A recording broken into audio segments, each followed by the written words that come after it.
morning, class. Good morning, sir. Okay, take your seat.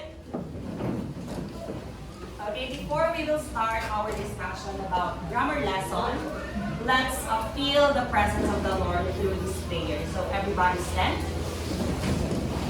And let's bow down our heads and let us pray. Sense of our Almighty Creator through the gift of life that we continue to enjoy. Through the past, present, and the future that makes life wonderful.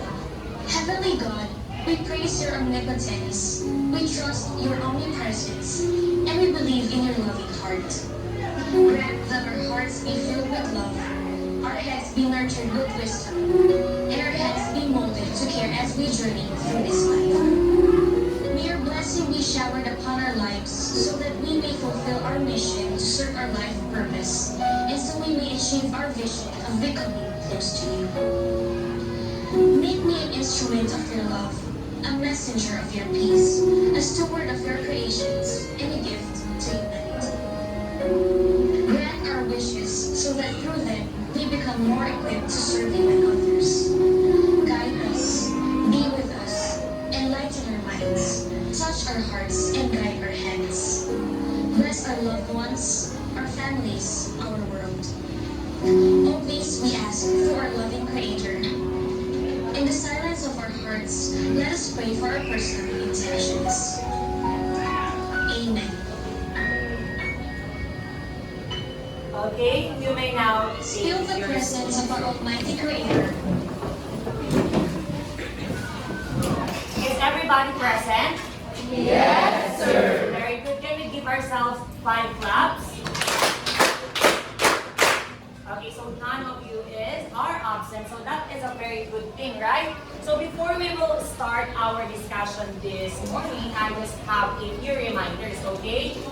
When the teacher is speaking in front, you don't have the rights to speak. Understood? But if you have queries or clarification, just raise your right hand or your left hand if you want to be recognized. Is that clear? Yes, sir. Is that clear? Yes, sir. Okay, class, before we will dive right in our discussion, let's just have a previous review about our previous topic. Understood? Yes. So, that is Divine Comedy by Dante Alighieri. particularly Canto number 1. Okay, so let me ask you a question. Who is again the author of Divine Comedy? Dante Alighieri. What are the 9 realms of hell according to Dante? Anyone? Yes, Gamayon. According to Dante Alighieri, there are 9 circles of hell. Circle 1, limbo. Circle 2, lust. Circle 3, gluttony. Circle 4, greed. Circle 5, anger. Circle 6, heresy. Circle 7, violence. Circle 8, fraud. And the last is hatred. Okay, so those are the 9 circles or realms of hell according to Dante Alighieri. Is that clear? Yes, sir. Okay, now this time, what is the symbol of panther? Yes, like a carnatic. The symbol of thunder is Rod. How about lion? Yes, Pito. the symbol of lion is violence. Okay, violence. How about the she-wolf? Yes, Rolian. Incontinence. What about the dark forest? Yes, Rolian. Okay, sit down. So based from your answers, I know that you really understood our topic last time. Is that clear? Yes, sir. Now this time, let's proceed with our new lesson, which is about a grammar lesson. So last time we have literature, now we have also our grammar lesson. But before I'm going to introduce to you our topic, let me ask you these questions. So be prepared, okay?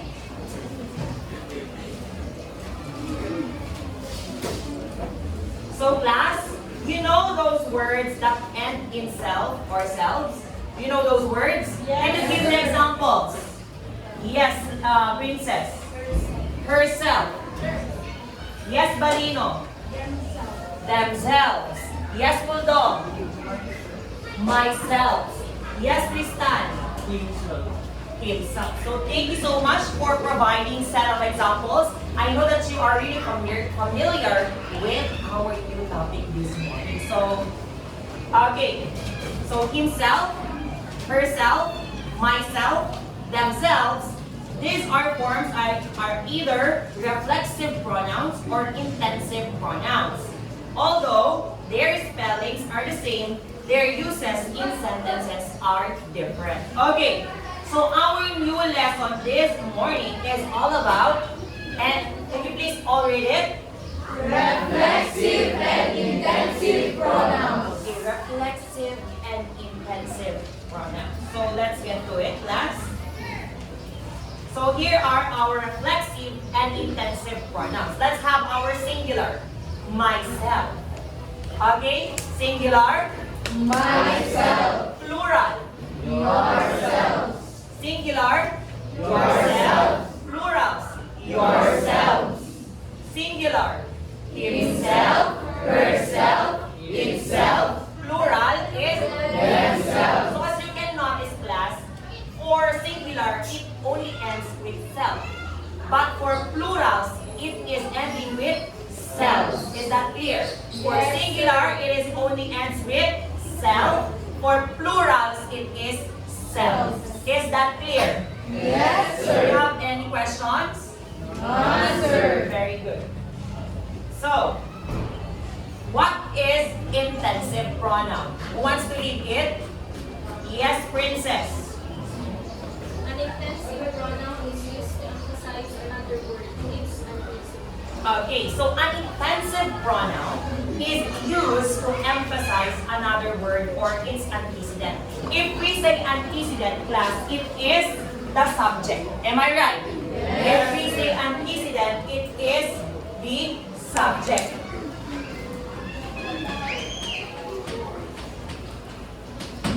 So it says here, used to emphasize.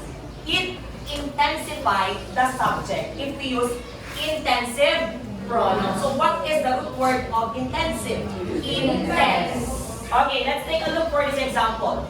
Sid himself, that is the intensive pronoun used in the sentence, hung the picture. Who hung the picture? Sid himself. Okay, now another example. Sid hung the picture himself. So first example, Sid himself hung the picture. Second example, Sid hung the picture himself. Okay. Take note of this, class. The intensive pronoun may come right after the noun or pronoun it intensifies. Or it may come near the end. Okay, so as you can see, it says here, the intensive pronoun Sid himself hung the picture.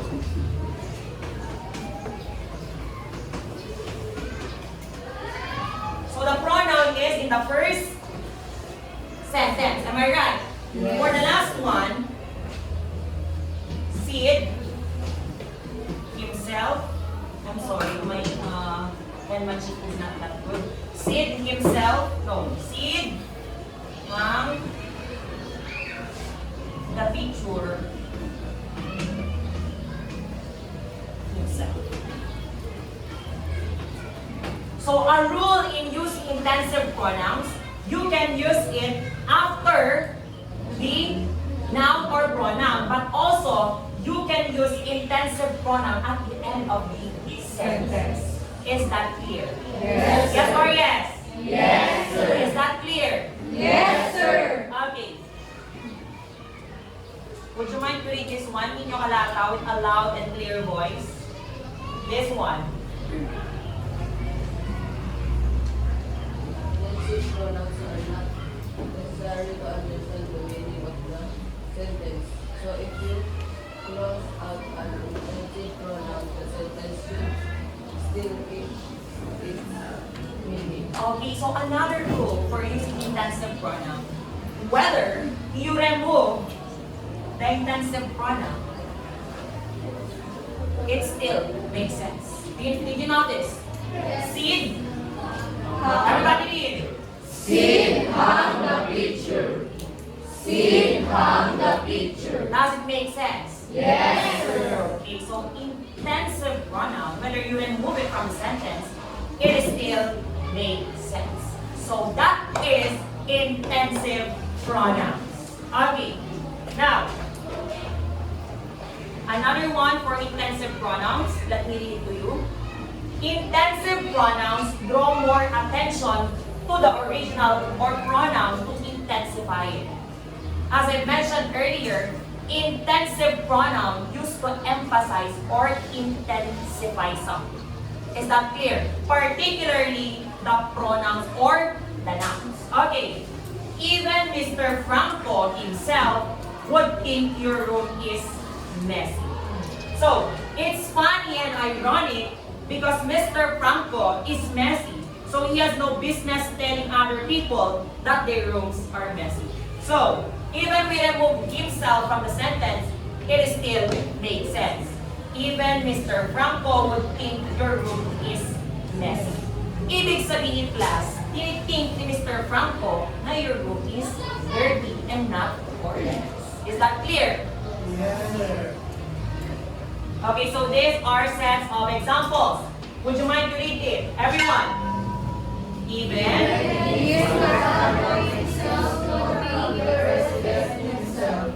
I would not let you miss next week's test. Another one. My daughter washed the dishes herself. So those are the examples of Intensive pronouns. I will no longer elaborate it more to you because you know already what is intensive pronoun. So based on your answers, I know that you get what does intensive pronoun means and use. Understood? Yes, sir. Okay. Now let's move on to reflexive pronouns. Who wants to read what is a reflexive pronoun?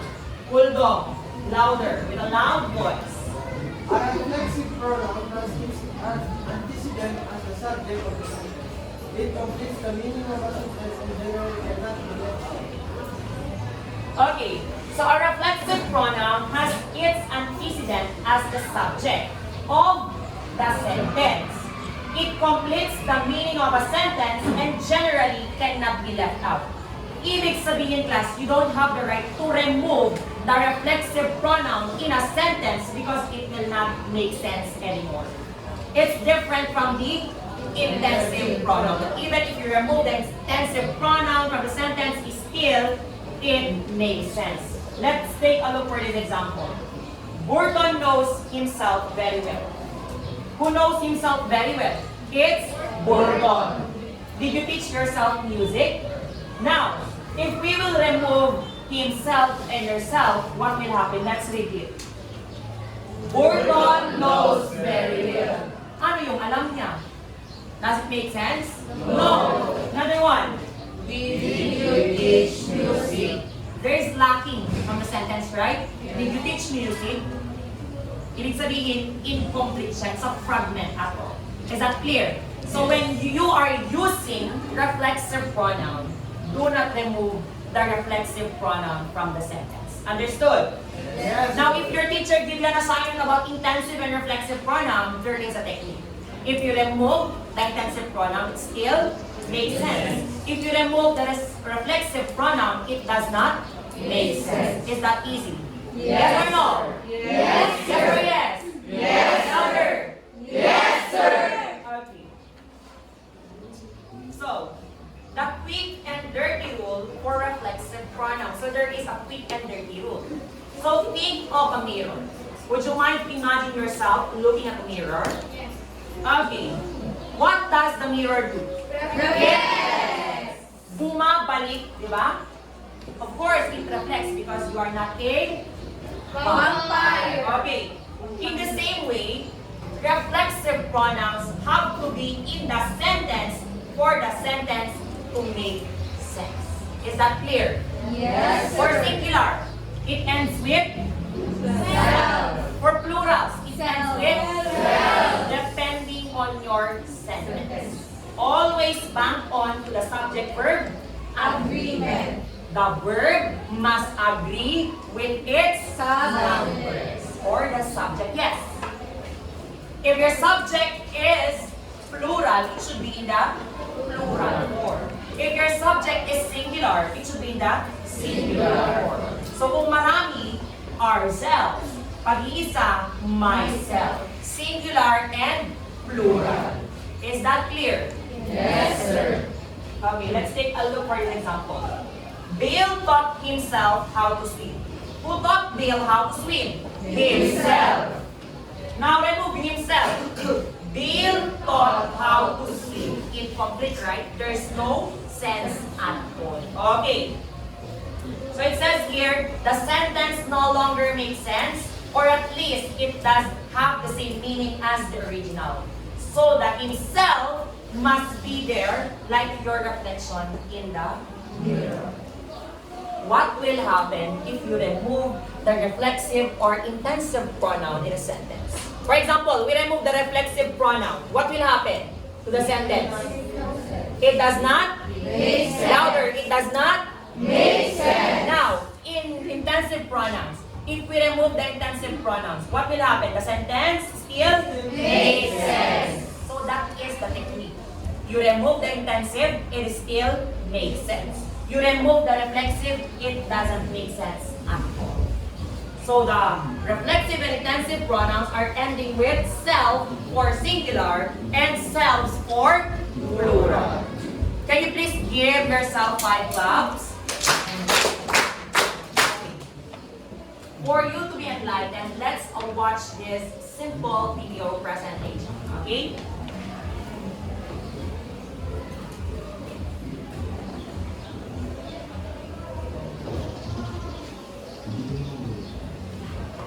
My name is Myra Kagende. Herself, does she see in the mirror?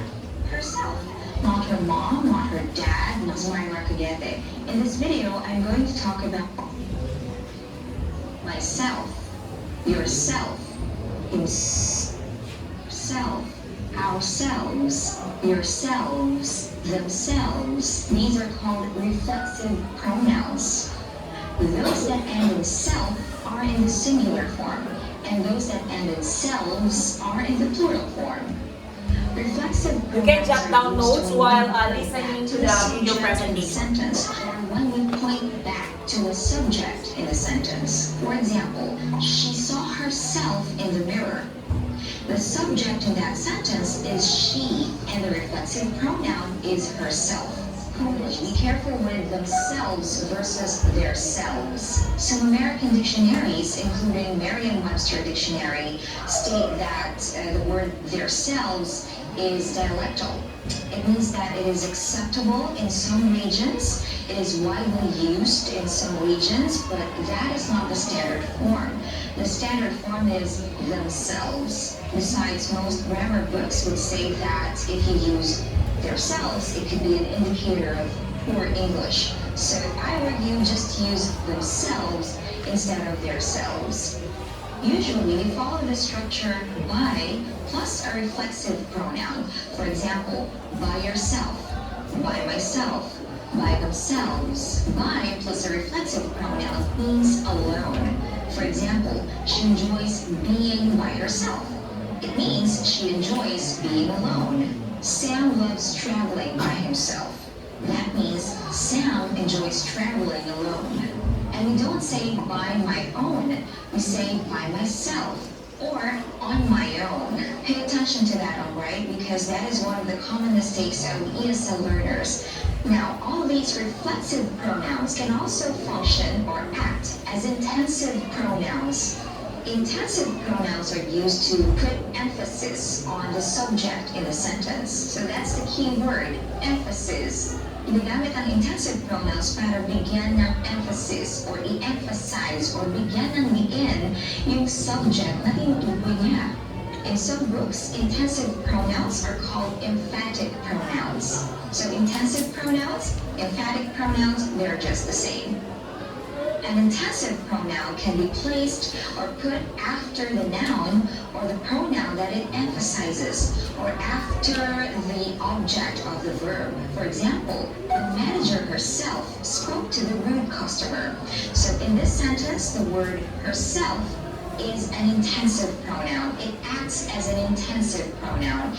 It emphasizes the subject in the sentence. And what is the subject in the sentence? It's the manager. If you look at the position of herself, it is placed right after the noun that it emphasizes, okay? So the manager herself spoke to the rude customer. It emphasizes that no one but the manager spoke to the rude customer. Walang iba kung hindi yung manager mismo ang kumausap dun sa bastos ng customer. So it gives emphasis to the subject. Another example, the florist will deliver the flowers himself. The intensive pronoun himself is placed after the flowers, okay? And the flowers is the object of the verb delivered. The manager will deliver the flowers himself.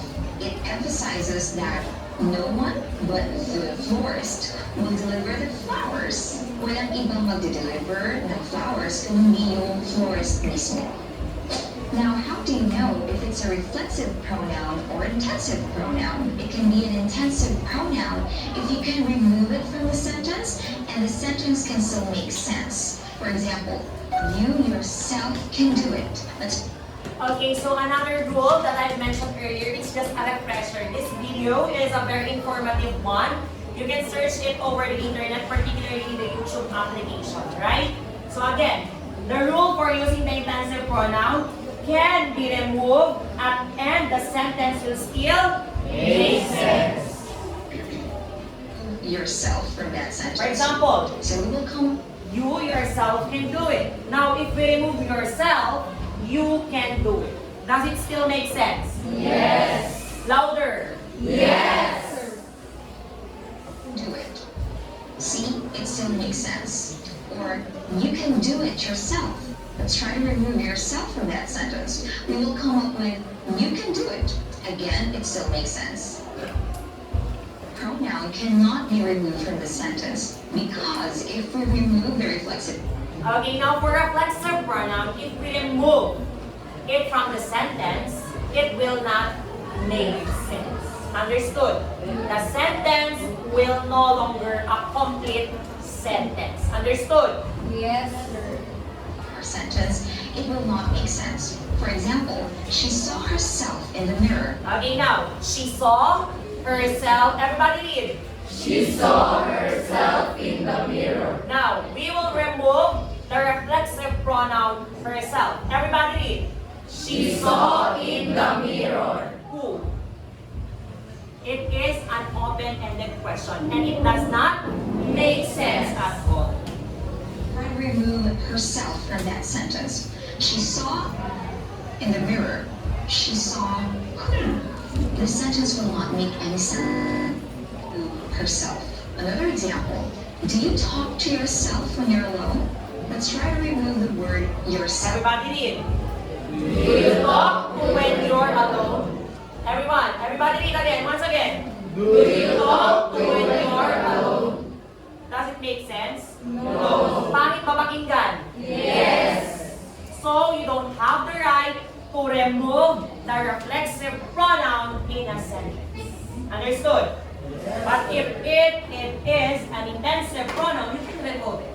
It still makes sense. Do you understand our topic, our lesson for today? Yes, sir. Rate from 1 to 10. 10. Very good. Can we give ourselves 5 claps? Let's continue. Talk to when you're alone. The sentence is not complete. So it means in that sentence, yourself is a reflexive pronoun. So yan ha, malinaw.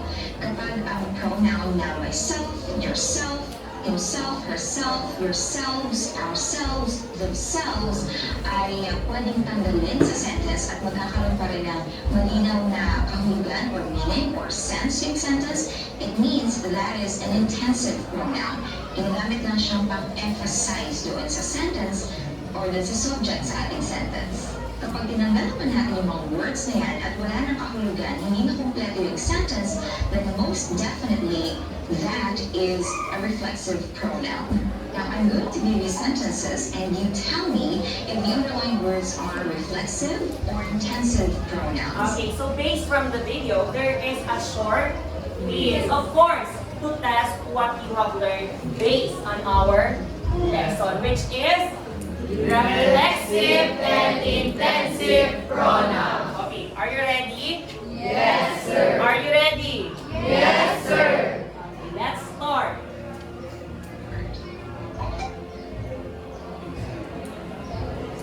Is this, everybody read. You should give yourself a chance.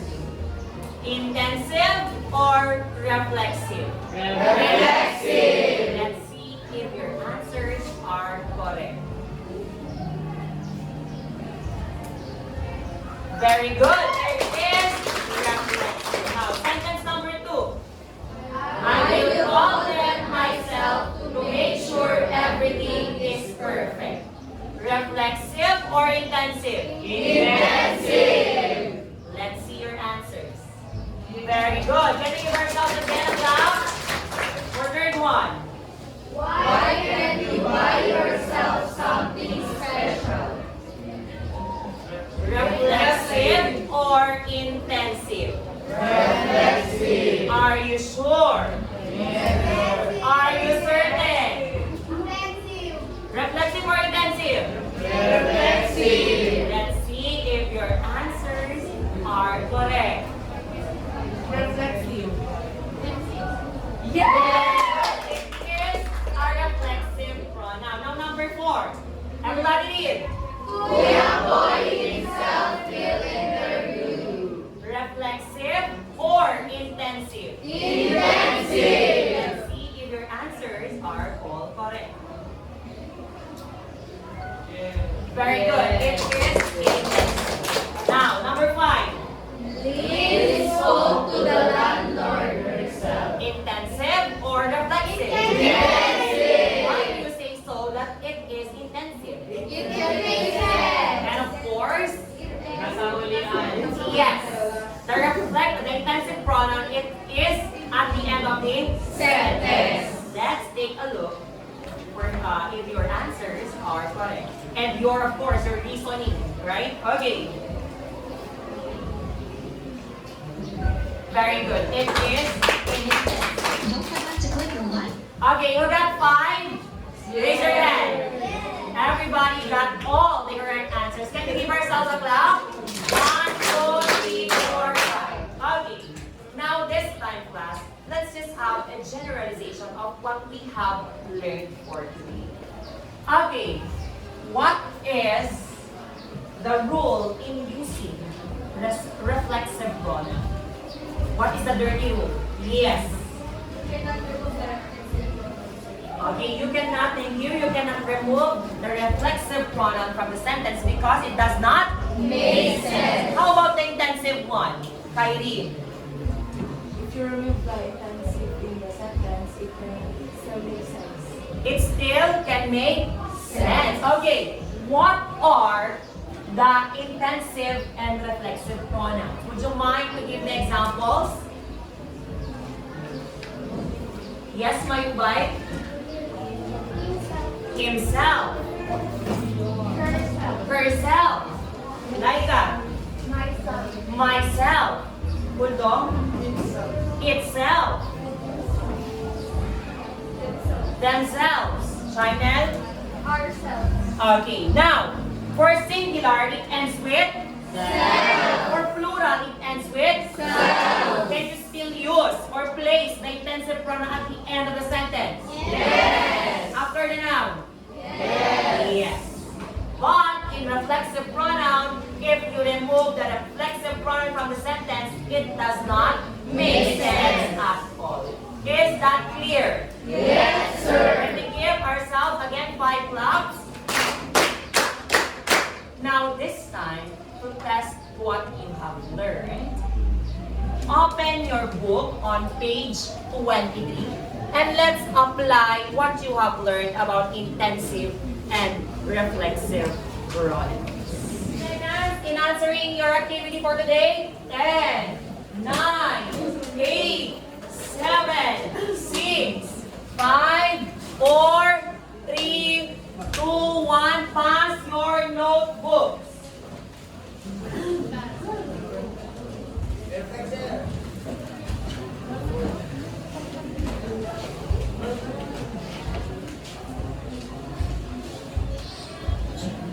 Okay, so I will be distributing your notebook, Ms. Pilot, because we will check.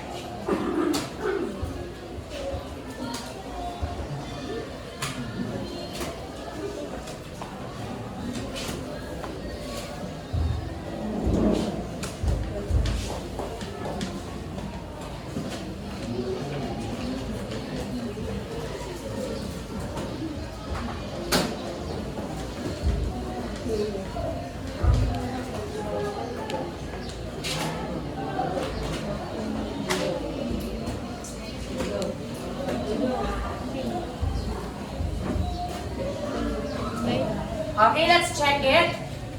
Okay, now that we are already finished checking your answers from our activity for today, who got 10? Perfect score. Very good. Can we give them 5 claps? 9. Very good also. Can we give them 4 claps? 8. Okay, let's give them 3 claps. 7. No, okay, 7 none, 6 none, 5, 4, 3, 2, 1. Okay, so based from your scores, I know that you understand our lesson this morning, which is all about reflexive and intensive pronouns. Now class, as your assignment, turn your book on page 24, and of course your assignment should be placed in your work notebook. Then after that, tomorrow, we are going to check your notebook or your answers based from our lesson, which is reflexive and intensive pronouns. So that ends our discussion this morning, and I hope you've learned a lot from me, especially in knowing what is reflexive and intensive, its use. Now, if we remove it from the sentence, reflexive pronoun, does it still make sense? No. If we remove intensive pronoun from the sentence, does it still make sense? Yes. So can we give again ourselves 5 claps? Okay, so that ends our discussion, and see you tomorrow. Goodbye, class. Goodbye, sir. Thank you and God bless. Wait for your next teacher. Take your seat.